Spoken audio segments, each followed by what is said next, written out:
नमस्कार, मैं डॉक्टर पवन कुमार। किसान बंधुओं, पिछले वीडियो में मैंने आपको खुरहा रोग अर्थात खुरपक्का मुंहपक्का रोग के बारे में बताया था। आशा है आप देखे होंगे, पसंद भी किए होंगे। बहुत बहुत धन्यवाद। खुरहा रोग हमारे पशुओं को शारीरिक रूप से परेशान करती है। अब इस रोग में जो महत्वपूर्ण बातें हैं वो अब आप जान चुके हैं। क्या जाने हैं? सबसे पहली बात, जिस बुखार से आप डर जाते हैं कि यह बुखार आपके पशुओं को बीमार कर सकता है, वह चीज़ बिल्कुल डरने की बात नहीं है। खुरहा में पशुओं को शुरुआती दौर में 104 डिग्री से लेकर के 106 डिग्री फ़ारेनहाइट तक बुखार आती है शुरुआती में, लेकिन यह डरने की बात बिल्कुल नहीं है। आप क्यों नहीं डरेंगे? क्योंकि आपके पास जानकारी है कि इस बीमारी में शुरू में ज़्यादा बुखार आ जाती है और बुखार के कारण पशु सुस्त हो जाती है और मन मार के रहती है, खाना पीना बंद कर देती है, जुगाली बंद कर देती है, घूमना फिरना बंद कर देती है, चलने फिरने में लाचार हो जाती है। अब इस बीमारी को खुरहा क्यों कहते हैं? खुरपक्का रोग के नाम से इसे क्यों जाना जाता है? इसे भजहा क्यों कहते हैं? इसके बारे में आप और हम मिल कर करके सोचेंगे। देखिए, खुरहा रोग इसलिए कहते हैं, ये खुर में होता है। अब खुर में शरीर का जितना भी चमड़ा है, यह आपके खुर में आकर के नीचे पाँव में एक साथ जुटता है। तो जहाँ पर पैर का चमड़ा, चारों पैर का चमड़ा और खुर एक साथ मिलता है, उसी पॉइंट पर, उसी जंक्शन पर जो है क्या होता है, खुरहा मुंहपक्का का जो विषाणु है वह वहाँ अटैक करता है। अब यहाँ पर ही वह अपना बीमारी का प्रसार शुरू करता है। इसमें सबसे पहले क्या होता है, आप खुर को गौर से देखिए। ये मान लीजिए कि शरीर का चमड़ा है और ये खुर है। खुर, ये दोनों का जो ये जंक्शन है, इसी पॉइंट पर यहाँ पर लालीपन आएगा। शुरुआती दौर में आपको जो सतर्क रहेंगे तो देख पाएंगे ये बीमारी शुरुआती में यहाँ खुर के पास जो है सो लालीपन हो जाएगा, बहुत ज़्यादा लाल हो जाएगा और इस लालीपन के बाद इसमें फुंसी हो जाता है। अब फुंसी हो करके वह धीरे धीरे फोका का रूप धारण कर लेता है। अब फोका जब हो जाए तो वह फूट जाता है। अब देखिए, जब तक लालीपन था तब तक बुखार आपको मिलेगा 104 डिग्री से लेकर के 106 डिग्री फ़ारेनहाइट तक, लेकिन जैसे बुखार कमा पशु का परेशानी शुरू हो जाता है। तो बुखार तक आपको बिल्कुल नहीं घबराना है, बुखार है तो है।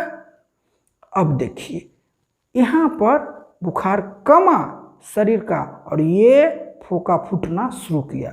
जैसे फोका फूटता है, इससे पीप निकलना शुरू हो जाता है और यहाँ पर घाव का रूप धारण कर लेता है। अगर आप इसमें साफ सफाई नहीं करते हैं तो इसमें क्या होता है कि कीड़े भी लग जाते हैं। देखें कितना आसानी से यह एक छोटा सा वायरस आपके पशुओं के खुर को बर्बाद कर दिया। तो आप देखेंगे इसमें 5-6 प्रकार का लक्षण आना शुरू हो जाता है।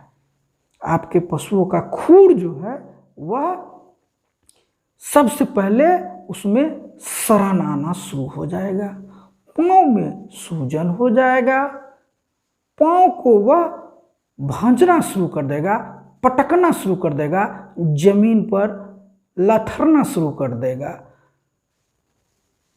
कोई गाय ऐसी है जिसको कि पाँव में आप दोनों खुर के बीच का खुराटी में अगर ध्यान नहीं दिए तो वहाँ कीड़े पड़ना शुरू हो जाते हैं, और जब कीड़े लगेंगे तो वह पैर भाजेगी, और पैर भाजने के साथ साथ जोर जोर से वह अपने पाँव को किसी मिट्टी या किसी दलदल वाले स्थान में रखने का कोशिश करेगी, मुलायम जगह पर जहाँ कि उसे आराम महसूस हो।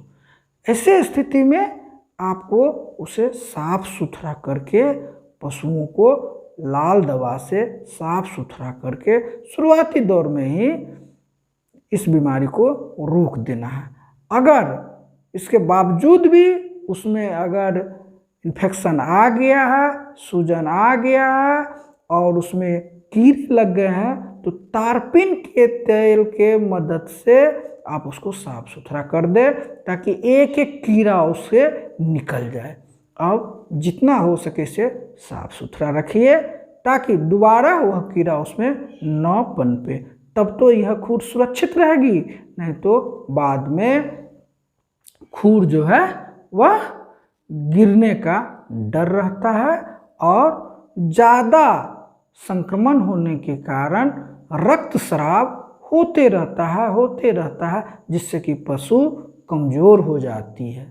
हमारी गाय, हमारी भैंस कमज़ोर हो जाती है, भेड़ बकरी कमज़ोर हो जाती है। तो पाँव में होने वाले इस प्रकार के खुरहा रोग को 2-3 बात को ध्यान में रख करके आसानी से रोका जा सकता है।